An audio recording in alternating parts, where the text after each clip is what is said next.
Bismillahirrahmanirrahim. Assalamualaikum warahmatullahi wabarakatuh. Salam jakal handal dan halal. Alhamdulillahirrabbilalamin. Wassalatu wassalamu ala mursalin wa ala alihi washabihi ajmain. Terima kasih kepada teman-teman yang telah mengikuti di channel kami Asep Yudia yang berkaitan tentang sembelihan hewan kurban maupun akikah dan lain sebagainya, yang intinya hewan ternak. Di kesempatan hari ini alhamdulillah kita sudah mulai berpuasa Ramadan. Kali ini semoga teman-teman bisa melaksanakan ibadah puasa Ramadan dengan penuh semangat, dan Ramadan ini tambah berkah. Amin amin. Kali ini kita akan membahas tentang sembelihan letter I tanpa peregangan otot leher. Yang kemarin nanti video akan kami sambung untuk part yang ketiga. Kali ini part yang kedua. Jadi video yang kedua ini tentang sembelihan menggunakan kedua tangan dengan pisau pandai besi. Nah, dari ini kita nanti bisa lihat bagaimana kesalahan-kesalahan dalam hal sembelihan. Yang kami lihat dalam video kali ini, posisi hewan itu letter I. Jadi antara badan, punggungnya sama kepalanya lurus, dan kepalanya ke bawah, dagunya ke bawah.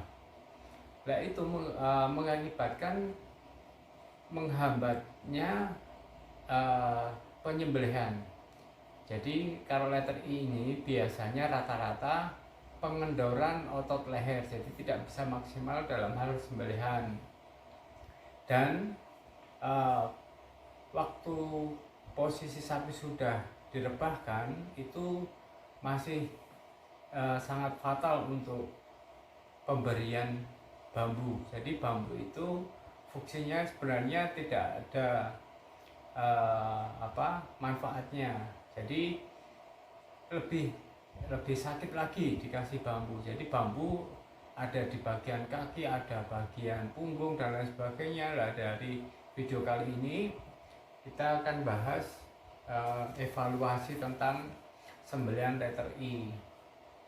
Letter ini di video kali ini itu ada sapinya memang gemuk dan posisi hewannya itu sejajar, jadi sangat menghambat sekali untuk masalah sembelihan.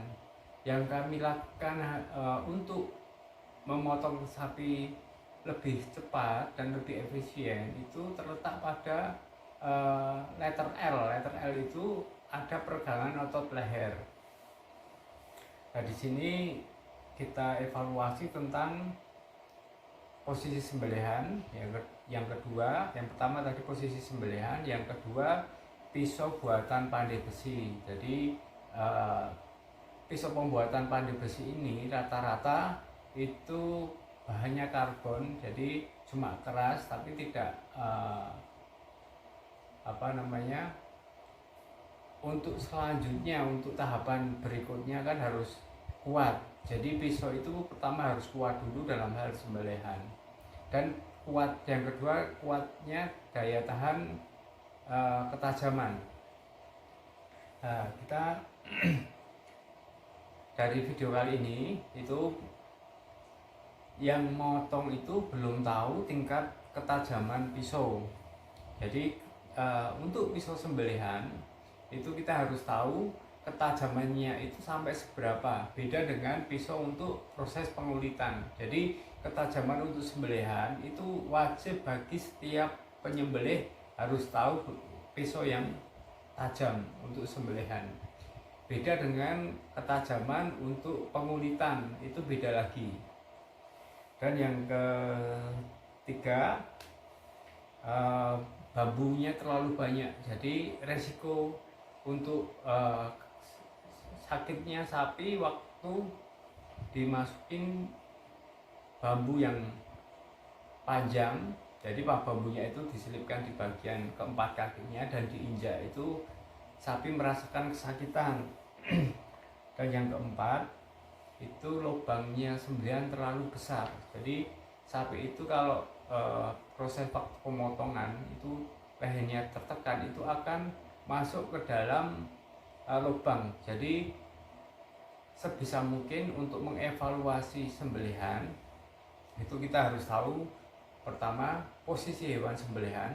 Jadi hewan sembelihan itu memposisikan harus semaksimal mungkin bagian leher untuk pemotongan.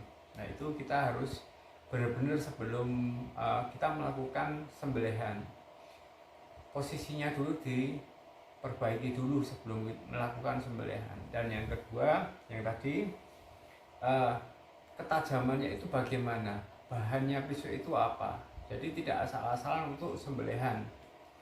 Dan yang ketiga, terlalu banyak bambunya itu sebenarnya nggak fungsi. Yang keempat itu lubang terlalu besar.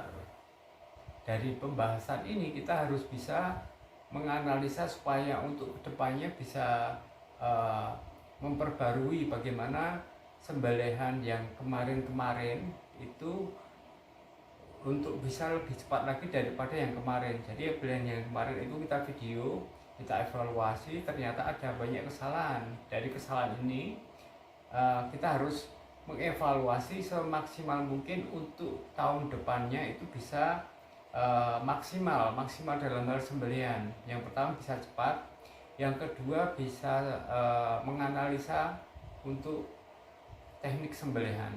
Jadi mau teknik sembelihan bagaimanapun, kalau kita sudah menguasai antara posisi hewan sembelihan yang akan disembelih, kedua bahannya pisau, yang ketiga jangan dikasih pring, yang keempat lubang jangan terlalu besar. Jadi 4 ini harus dikuasai ya. Jadi sebelum sembelihan itu harus bisa menganalisis sendiri, ataupun kita bisa sharing dengan teman-teman bagaimana video dengan menunjukkan video ini layak enggak untuk teknik kedepannya, bagaimana kita mengevaluasi proses pemotongan lambat menjadi cepat. Nah ini nanti videonya akan kami sambung ke part ketiga. Jadi yang part yang pertama itu sembelihan letter I dengan cara menarik gelambir. Jadi peregangan gelambir tapi posisinya, cara menariknya salah.